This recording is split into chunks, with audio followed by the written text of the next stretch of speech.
7:06 en el territorio continental ecuatoriano, buscando la verdad y abogando por la unidad nacional para recuperar la paz y la seguridad en el Ecuador. Queremos dar la bienvenida al presidente del Consejo Nacional de la Judicatura, doctor Álvaro Román. Lo hemos invitado para hablar y despejar inquietudes que son fundamentales de la tarea que cumple o debe cumplir el órgano administrativo y disciplinario de la judicatura, partiendo de algunos hechos. Llegó en momentos complejos, difíciles.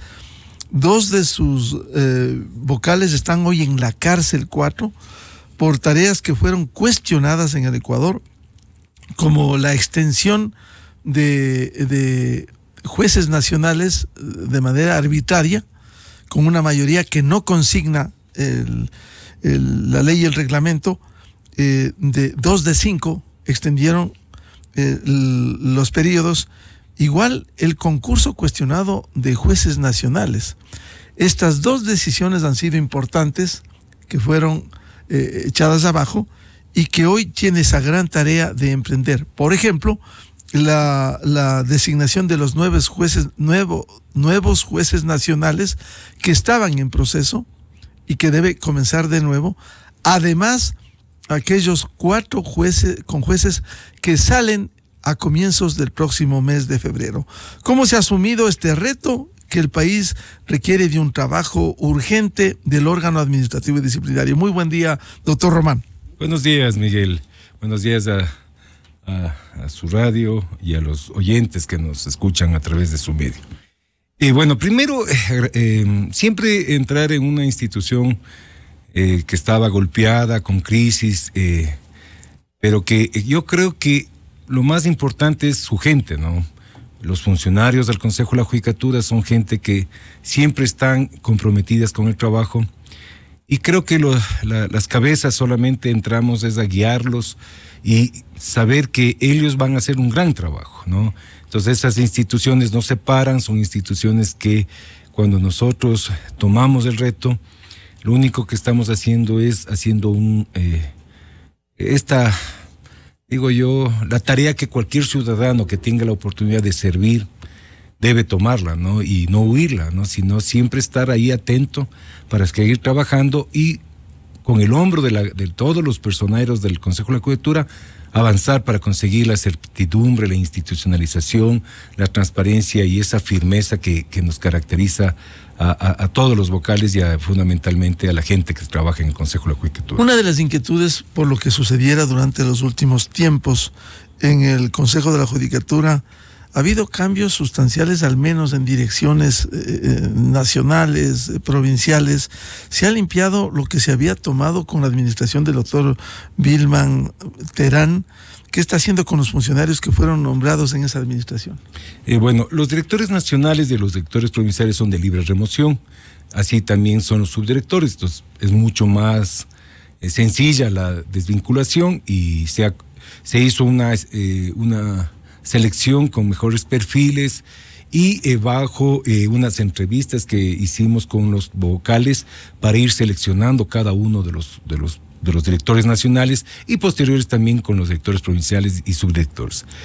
Hay también personal desde el jefe departamental hacia abajo que la modalidad ha sido cambiarles de contrato a normamiento provisional y estamos haciendo estudios. ¿Para qué? Para ver si cumplen con los perfiles, es decir, cumpliendo el debido proceso, no tomando medidas arbitrarias, porque yo creo que tomar medidas arbitrarias nos lleva a una consecuencia que futuro van a ganar alguna acción administrativa o alguna acción constitucional, regresarán y nos toca, el Estado tiene que desembolsarle el tiempo que estuvo fuera, ¿no? Entonces eso hay que tener mucho cuidado. Claro, pero hay funcionarios que evidentemente incumplieron, emitieron informes por sobre el presidente. Imagínese un director jurídico por sobre la presidencia del Consejo, haga acciones y después el presidente anterior decía eso fue decisión de él.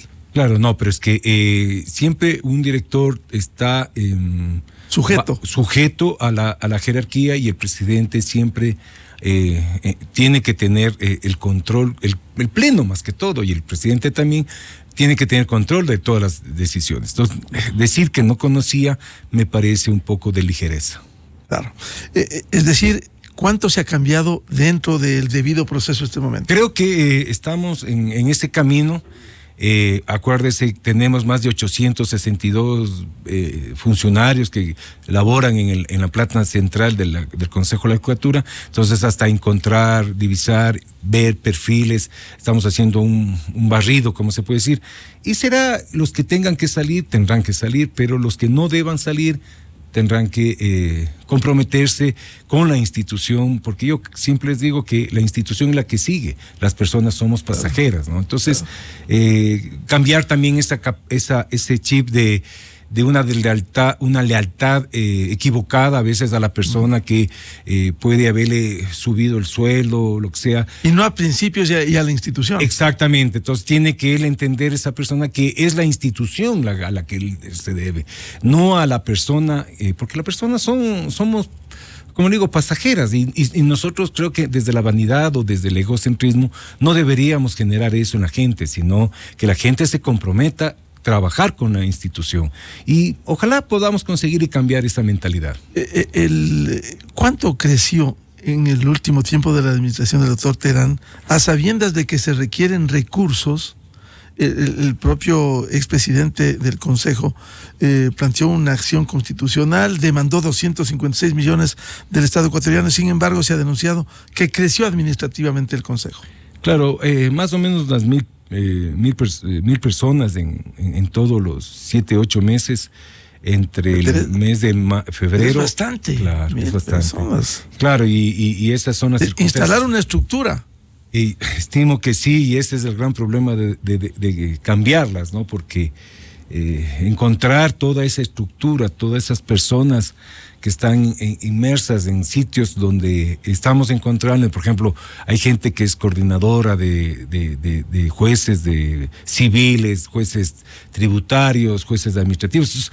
Estamos encontrando, ¿no? Pero es una tarea compleja porque se nos escondieron, los pusieron en la escuela judicial, les daban el cambio. Entonces, claro, hasta podernos poco a poco dar cuenta de cuál fue la metodología, nos lleva tiempo, y además tenemos una tarea muy minuciosa, y en el corto tiempo que van a tener. Y ahorita estamos en el poco tiempo, pero estamos teniendo la paciencia, y creo que haciendo bien las cosas, con el debido proceso, vamos a conseguir ciertos resultados positivos. Siendo el órgano administrativo y disciplinario de la justicia ecuatoriana, el Consejo, con los casos que son de conocimiento público, vemos casos de corrupción, caso Metástasis, ¿usted va a iniciar una inmediata reestructuración total del Poder Judicial que implica evaluación, revisión de patrimonio, desvinculaciones?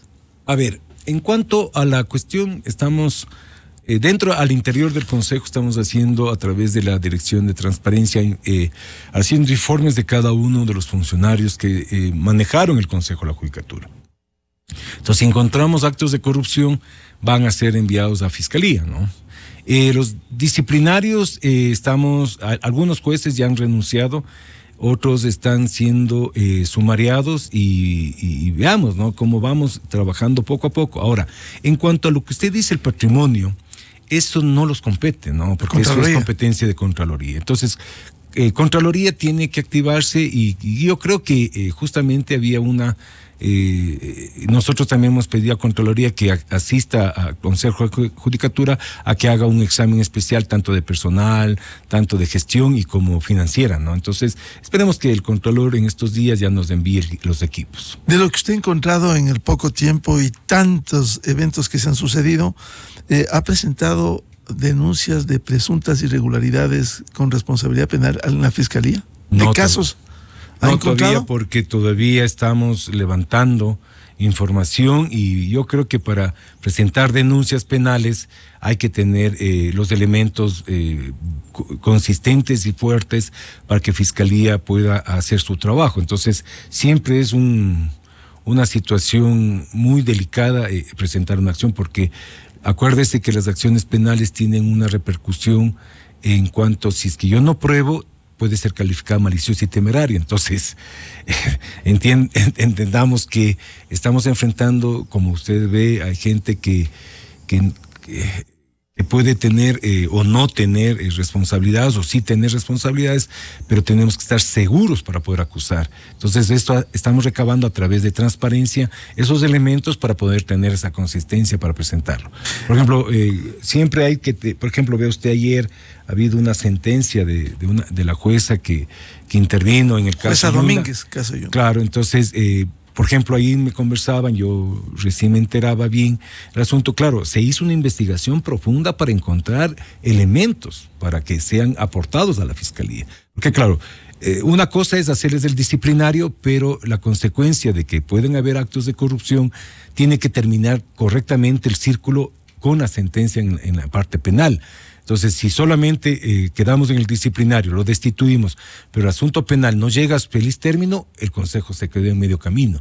Por eso siempre hay que ser responsables y creo que a veces la gente entiende que podemos demorarnos, de tener un poco de dificultades administrativas, pero las cosas se tienen que hacer bien, ¿no? Y para poder acusar. Claro, cada cual en su ámbito. Ustedes en el órgano administrativo y disciplinario, por ejemplo, la atribución de suspensión temporal de jueces mientras inicia el debido proceso, el proceso administrativo. Claro, entonces, ¿Ha suspendido jueces en su corto tiempo? En este tiempo hemos suspendido un juez que fue el juez Chamba, que es de Guayaquil, que iba a dar, estaba conociendo el asunto de Fito, ¿no?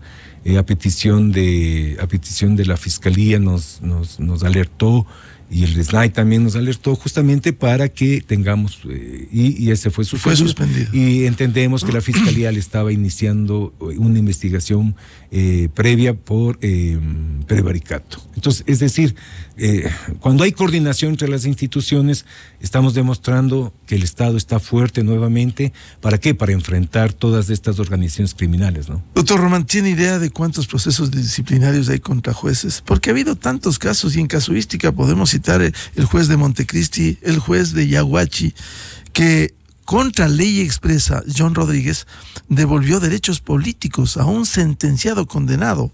Claro. El problema de los sumarios administrativos tiene que seguir un debido proceso, entonces, claro, eso demora, pero si se hace bien las situaciones, creo que es importante. Lo que a mí me preocupa, es que, por ejemplo, el juez Zambrano, juez de provincial, Manaví. Claro, y que el juez Felipe Córdoba le dio solo medidas alternativas y no prisión preventiva, ya fue destituido 2 veces y regresó con acciones de protección, burlándose del Consejo de la Judicatura, y verá que las 2 destituciones fueron por error inexcusable. O sea, eso es automática destitución. Claro, ya estaba del Código. Eso digo, estaba destituido. Claro. Estaba destituido. Entonces, cuando yo me sorprendí, le comentaba a Fausto Murillo, le digo, ¿qué pasó si lo destituimos? Yo en febrero, cuando estuve presidente, lo destituimos por primera vez, y había sido otra destitución en el proceso de 7-8 meses. Esa es la corrupción de jueces que atienden medidas constitucionales. Hay que identificar. Pero, bueno, está bien yo esa parte, pero claro, el problema es que como la Corte Constitucional ya nos abrió la puerta del prevaricato, ¿no es cierto? Entonces ya la Fiscalía tiene que asumir ese rol, ¿no? Entonces la Fiscalía, a veces yo también les digo a las instituciones, porque a veces nos dicen, los jueces tienen ese. Le digo, pero ustedes también tienen que activarse, porque si ustedes no se activan, si ustedes no presentan las denuncias ante la Fiscalía por delitos de prevaricato, si ustedes no los presentan al Consejo de la Judicatura, las denuncias, las quejas, nosotros no podemos activar. ¿No pueden actuar de oficio? Exacto, en error inexcusable, eso no podemos hacerlo, tenemos que esperar. Nosotros no tenemos, porque la Corte Constitucional justamente limitó esa competencia de oficio. Tenemos que hacer ante queja o ante una declaratoria de juez. Entonces, ahí recién podemos iniciar los sumarios administrativos de la suspensión. ¿Qué piensa usted con la trayectoria de un abogado de años, el caso Metástasis, que develó la Fiscalía una estructura criminal, policía, elementos de la policía, no todos, por cierto, justicia, jueces, que están incluso en la cárcel? Bueno, si nosotros hacemos un estudio de la estructura de delincuencia organizada, justamente tiene varios ámbitos, ¿no? Entonces, uno de los ámbitos es el económico, para ganar dinero, pero también hay el otro ámbito que es conseguir la impunidad.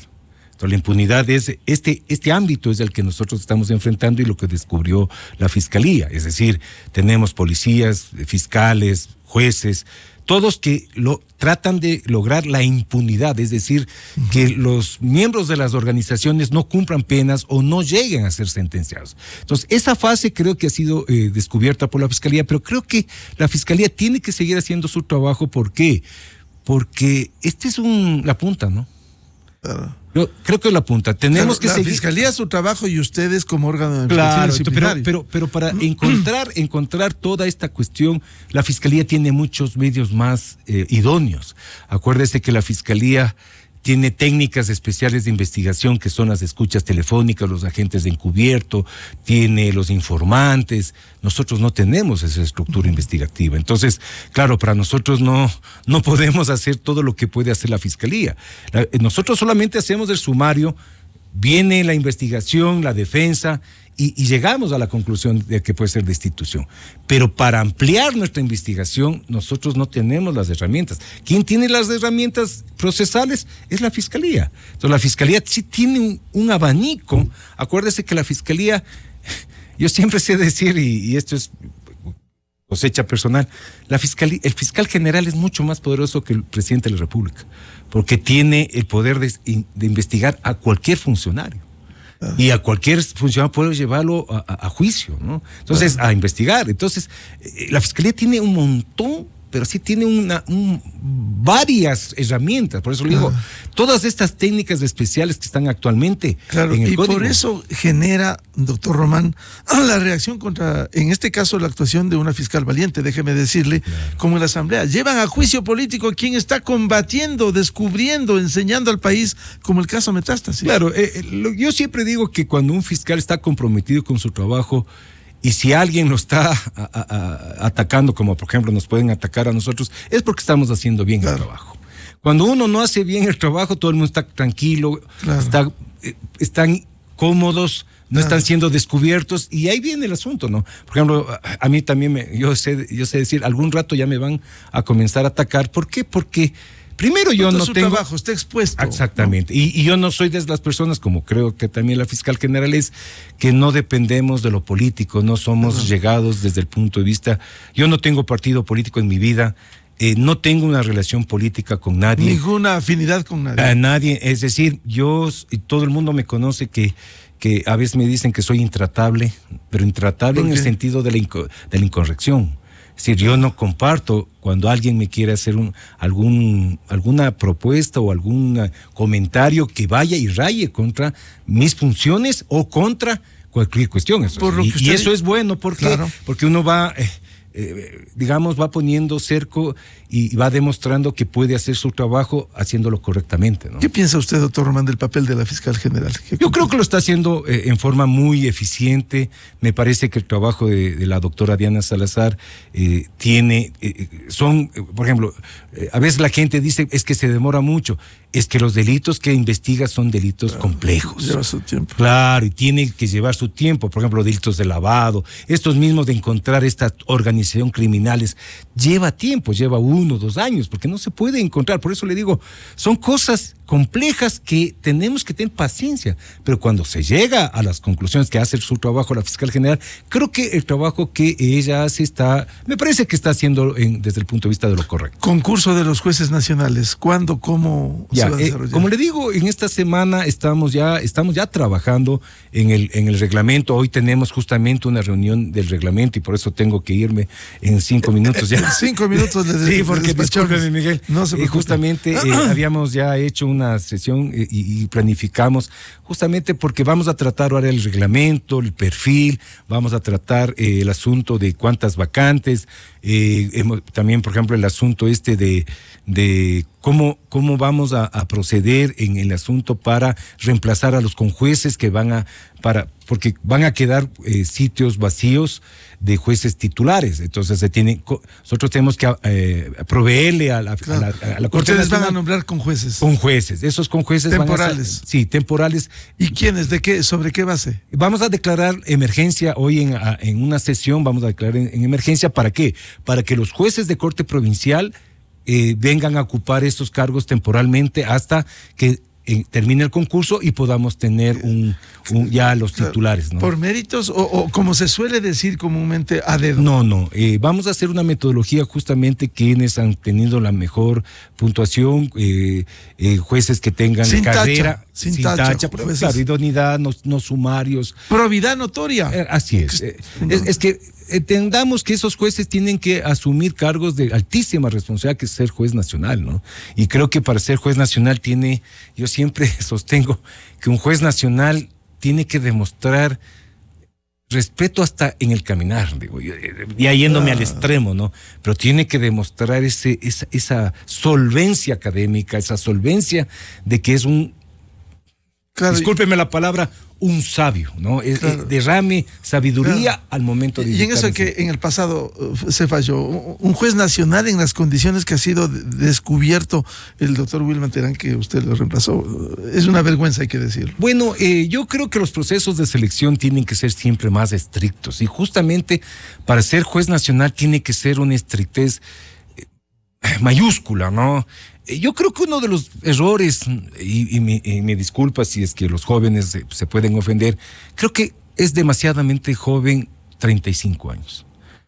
Creo que todavía a la edad de 35 años no le dan la madurez completa a un ser humano para que pueda ser juez nacional. Estimo que la edad que había hay anteriormente... cortes como en Estados Unidos que tienen 70, 80 años, que como usted bien dice, irradian sabiduría. Claro. Yo creo que antes la norma era 45 años y creo que ya la persona en ese momento comienza un proceso, ya está entrando en la madurez y tiene el equilibrio emocional, tiene todo, ¿no?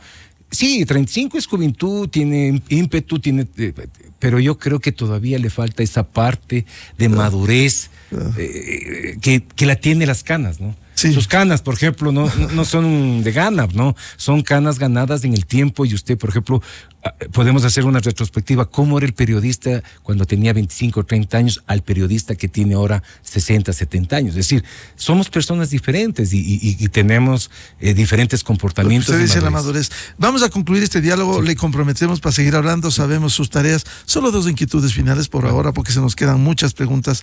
El tema... ¿Cuándo se iniciará el concurso público para notarios, por un lado, y cuándo se incorpora la doctora Solanda Goyes, que empezó a trabajar en el Consejo y no se lo ha convocado? Ya, el asunto de los notarios, yo me he puesto tres metas, ¿no? Es el asunto del concurso de la nacional, quiero abrir el concurso para llenar vacantes y dejar banco de elegibles de jueces a nivel nacional, que esa es mi prioridad fundamental.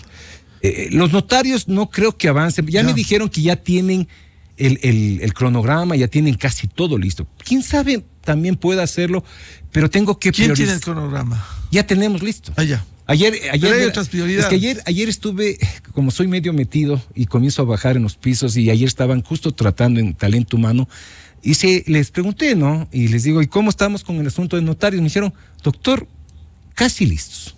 Entonces yo creería que si tomamos la decisión en el pleno, lo que pasa que ahí vienen los asuntos de los concursos, necesitamos personal.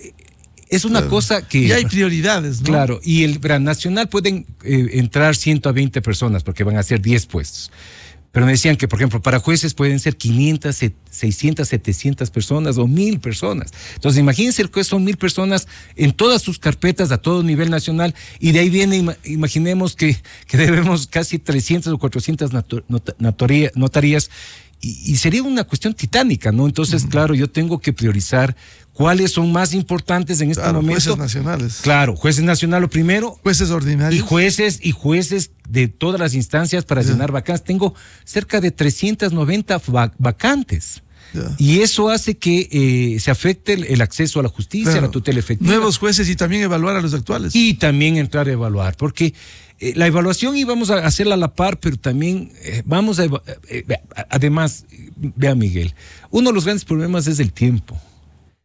Y como siempre todos me dicen, vea doctor, usted capaz se quede el año, se pueda quedar poco menos tiempo, pero tiene que ponerse metas realizables, ¿no? Entonces, claro, si hubiera tenido el tiempo desde el año 2019, Miguel, esté seguro que yo estuviera trabajando y hubiéramos terminado con muchas cosas. Claro.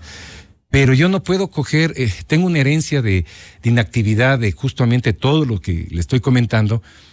No la puedo solucionar en quién sabe, en el tiempo que me quede. Entonces, claro. Yo también tengo que ser real. Tengo que dejar trabajando para que quien venga a reemplazarme no diga que no hice nada. Entonces, por lo menos dejo apuntalado. Claro. En cuanto a la cosa de Solanda Goyes, a ver, ¿cómo hemos trabajado? A ver, el asunto es que la crítica que siempre recibimos es por qué lo seguimos convocando a Javier Muñoz. Javier Muñoz no ha perdido la condición de vocal. Entonces, para que pierda condición de vocal, ¿qué tiene que perder? Por ejemplo, perdemos, ¿por qué? Por incumplimiento de funciones. Parece que estaría ya incurriendo en este incumplimiento. Déjeme decir un tema subjetivo. Sí, perder la vergüenza porque está en la cárcel y claro, todo lo que ha hecho. Claro, él debería renunciar. Que eso, por ética debería hacerlo. Porque creo que yo creo que en eso el doctor Wilman Terán le superó, ¿no? Y por lo menos tuvo la decencia de renunciar al siguiente día que terminó sus vacaciones. Entonces, creo que ese es lo que así se mide un poco a las personas, ¿no? La renuncia. Pero no renuncia, entonces nos deja en el limbo. No son los mismos casos. Y sigue ganando sueldo él. El problema es que sigue siendo. Sin asistir. Ya, pero a ver, déjeme explicarle ahí. ¿Cuál es el problema? Primero es perder la condición de vocal. No ha perdido la condición de vocal. ¿Cómo pierde la condición de vocal? Incumplimiento de funciones. ¿Quién tiene que llamarle al incumplimiento de funciones? La Asamblea. La Asamblea. Yo no puedo denunciar a la Asamblea. La Asamblea, algún legislador debería tomar la batuta. ¿Para qué? Para presentar la solicitud de juicio político. Segundo, puede perder a través de lo que como perdieron los doctores Maribel Barreno y el doctor Juan José, con auto de llamamiento a juicio, y ahí viene ¿qué? La remoción. Otra forma sería con una sentencia ejecutoriada, que esa es la tercera forma, porque ahí se pierden los derechos de participación. Entonces, mientras no tenga esa condición, él no pierde la condición de vocal. ¿No es cierto? Tiene la presunción de inocencia, está protegido por eso. Ahora, cuando aplicamos el artículo 258, efectivamente tenemos la cuestión de que dice, y es la alegación de la doctora Goyes, viene la ausencia o el impedimento para que le sustituirá a su suplente. Pero el problema es ahí que nosotros, ¿qué tenemos? Son dos palabras ambiguas que estamos llenándole contenido. El impedimento, hemos recibido la información que existen los impedimentos descritos en la ley. Lo que no está descrito es qué se entenderá por ausencia. Entonces, claro, lo fácil es decir, es que ya no asiste. Sí. ¿Cuándo se va generando ya los hechos probatorios? ¿Para qué? Para poder entender que hay ausencia.